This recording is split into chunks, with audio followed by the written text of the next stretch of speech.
Bienvenue dans cette édition de News sur Pamoja Canal. Au sommaire, l'opposition congolaise trouve d'anarchie pour un pays qui se déclare démocratique. La répartition de postes constituant le bureau définitif de l'Assemblée nationale. Un seul poste sur le 7 attribué à l'opposition. Terminons ces sommaires par l'avenue Lumumba au niveau de Chalina qui devient un calvaire pour le citoyen qui la fréquente depuis un temps.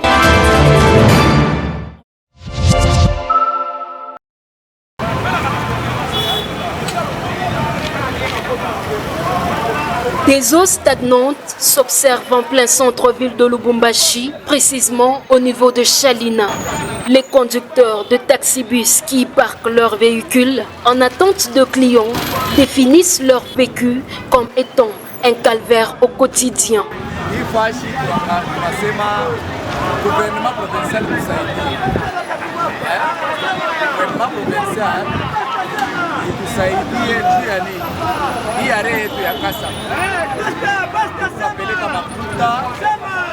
Kila siku meri enani meri tutansi ya meri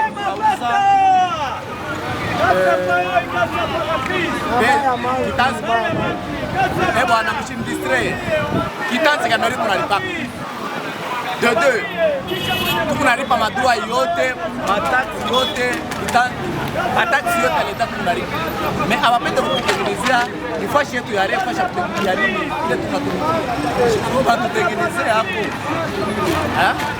babuye betutengenezea ko parce que loi ya leta ça ne va pas nous centrer. De mauvaises odeurs suite aux caniveaux bouchés et des eaux usées. Cette situation qui ne date pas d'hier car le maire se succède à l'hôtel de ville, mais jusqu'à présent, pas de suite favorable.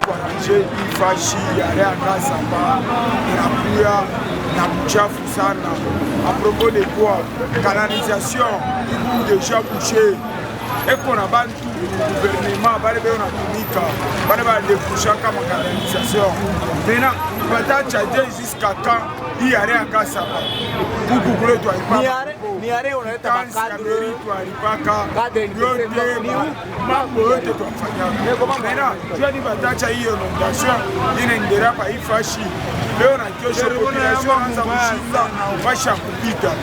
Mara ima inatoka hapa inatoka na odera mubaya. Ni gouvernement population itapata malaria à travers ima hii gouvernement ya mare mambo ya fashi. À entendre d'autres personnes hors caméra, ces eaux sont polluées car une entreprise de la place dépose des déchets tant liquides que solides. Les autorités doivent tenir compte de cette triste réalité alarmante qui expose les citoyens lambda à diverses maladies.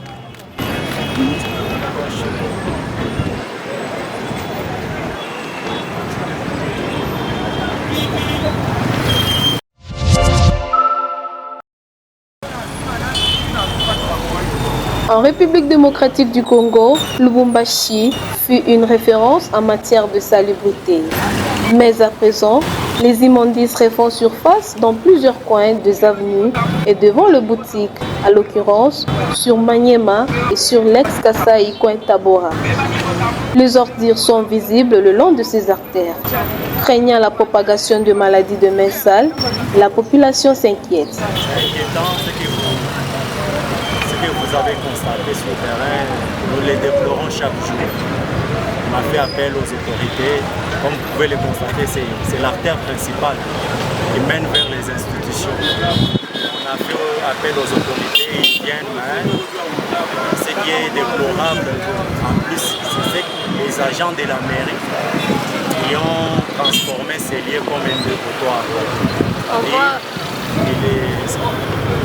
Donc quand ils balayent les artères, ils ramènent tous ces immondices-là sur ces lieux ici, sous prétexte que leur camion d'évacuation va venir prendre ces immondices. Selon Cédric, chauffeur de taxi Kilo Belobé, que les autorités prennent les choses en main pour en finir avec la persistance de l'insalubrité dans la ville. C'est un endroit qui pue mal. Comme on a pu parler les fâches, on dirait que Mukachikacha a ma fosse septique. Ok, on est au centre, il y a une très grande hôpital. Sur ce, il faut que l'autorité ils ne sont pas là pour manger que des beefsteaks, ils sont là pour travailler dû à la population, ils bébé une bonne heure. Léo et tout un problème, il y a pollution atmosphérique, c'est dû à ça. Imaginez chose grave, il y a des fois sur le lieu à ma venue. Il est chimoko, il n'a quoi trop toxique. L'autorité bébé les choses en main, jouer Kenya qui les bécopalés. Ils ne sont pas là que pour être payés pour loisir. Ils sont là pour œuvrer au service de la population. Mini monsieur Christian. Il y a pratiquement un mois que le maire de la ville avait fait placer le panneau sur la gestion des immondices au centre-ville.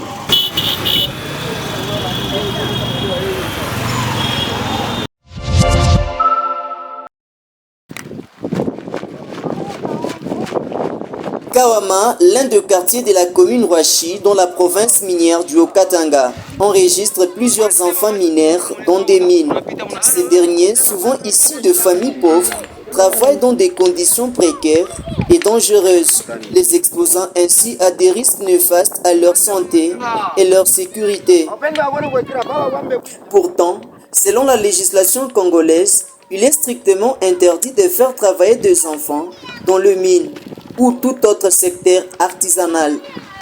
En effet, la loi congolaise protège les enfants en tant que des travailleurs vulnérables et interdit toute forme d'exploitation et de travail abusif. La loi n'a pas de problème.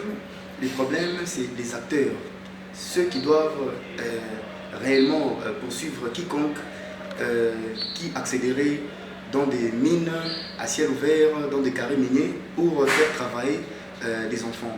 La loi portant protection de l'enfant de 2009 privilège, accorde le privilège aux enfants mineurs, parce qu'un enfant mineur ne peut pas accéder dans une mine et vaquer et travailler pour des adultes. Donc on doit poursuivre ceux qui sont en train de cautionner ces genres de questions, parce que la loi est faite pour être appliquée. La loi, lorsqu'on parvient à la promulguer, elle est d'ordre général. Donc les acteurs judiciaires et consorts, le droit de l'homme aussi, la société civile, ce sont eux qui peuvent toutefois passer sous la voie des ondes, essayer de dénoncer de telles questions et aller voir le ministre de Mines ayant donc les mines dans ses attributions afin de résoudre cette question. Malheureusement, ces lois ne sont pas souvent respectées dans les régions minières du pays, où la pauvreté et le manque d'alternatives poussent de nombreuses familles à envoyer leurs enfants travailler pour subvenir aux besoins de la famille. Les enfants, du point de vue pénal, il y a ce qu'on appelle le manquement qualifié d'infraction. Un enfant ne peut pas commettre une infraction parce que son juge naturel, c'est le juge du tribunal pour enfants. Ce qui fait que lorsque un enfant accède dans les mines, donc quand il travaille pour un adulte. Donc la personne à poursuivre, c'est d'abord l'adulte et identifier l'enfant. Parce que si on parvient à mettre la main sur l'enfant mineur, au niveau du parquet, dès lors qu'il déclare qu'il est mineur d'âge, le magistrat du parquet doit se dessaisir du dossier et le convertir en RCL, registre des enfants en conflit pour la loi, et le renvoyer au tribunal pour enfants afin que toutes les dispositions soient prises. Il est donc crucial que les autorités locales et nationales prennent des mesures pour faire respecter la législation du travail et protéger les enfants contre toute forme d'exploitation. Il est également important de sensibiliser la population locale sur les droits des enfants et le danger du travail des enfants dans les mines et les travaux artisanaux.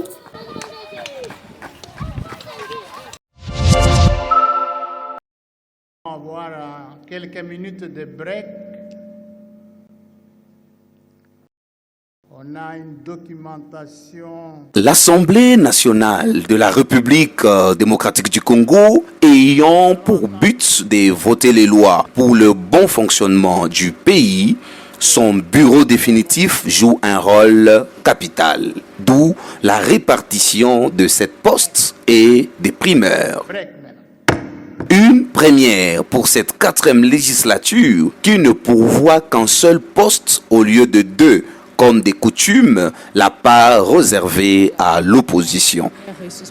Pour un pays qui se déclare démocratique, Les choses ne doivent pas être ainsi, a déclaré Maître Christian Kalamba, expert en matière politique. L'amateurisme et c'est de l'anarchie. L'opposition est en train d'être muselée afin que les décisions soient prises nécessairement par un groupe oligarchique, alors que la décision devait être critiquée par une opposition républicaine, donc participative, en dépit du multipartisme prôné par le feu maréchal Mobutu.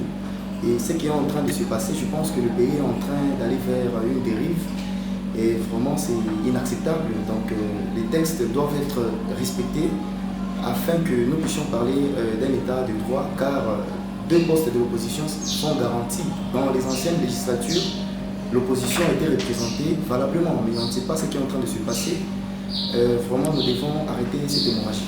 Le bureau d'âge de cet hémicycle ayant déjà consommé la quasi-totalité de ses missions régaliennes, l'heure est à l'organisation des élections pour le bureau définitif qui vont intervenir incessamment. Ordre du jour, la validation du pouvoir des députés nationaux élus provisoirement.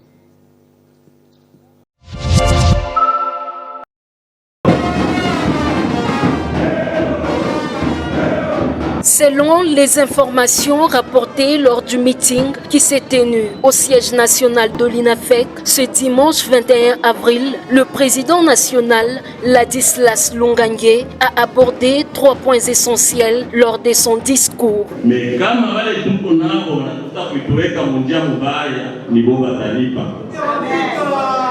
Longangue iko na plus ya 73 ans hata ongopa prison.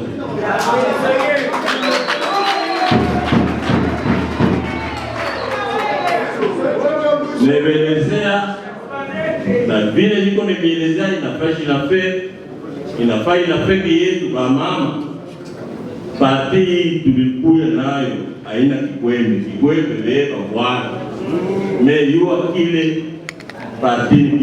Tout d'abord, il a mentionné l'élection du bureau définitif à l'Assemblée provinciale du Haut-Katanga.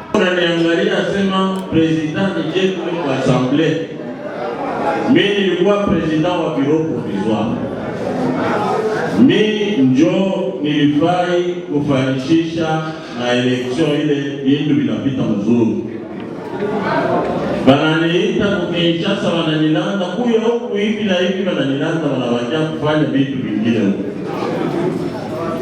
Banasema hii biro wanaweka biro yao ingine. Banaweka kama litumakuta wanapacha watu vitu vinapita. Juu ya nini? Juu mimi nilikumbula sema kuko mtu mmoja yuko kandida dossier yake haina mzuri. Leo vinapita. Bipite kama vile viko naenda meba yule asema tangu leo inafeka itawakia vile iwakia. Huko nafuata ile njia na ile njia inaanza kuweka njia mbaya. Mimi nilisema mlisikia niko nasema president mwenyewe inafaa tuwe na hii contact et kutuletea tena watu wengine. Soulignons l'importance de mettre en place une équipe solide et dynamique pour mener à bien les activités du parti et représenter efficacement ses membres. Léo, tulifanya kampanya hapa ya président de la République. Hatukufanya kampanya ya Moïse. Leo kama Longangue na inafeki plutôt banaanza kutafuta na mama kwenda kiti Longangue na kwa Moïse. Ensuite, il a évoqué quelques problèmes internes au sein de l'INAFEC, sans entrer dans les détails, mais en insistant sur la nécessité de régler ces conflits et de travailler ensemble pour le bien du parti.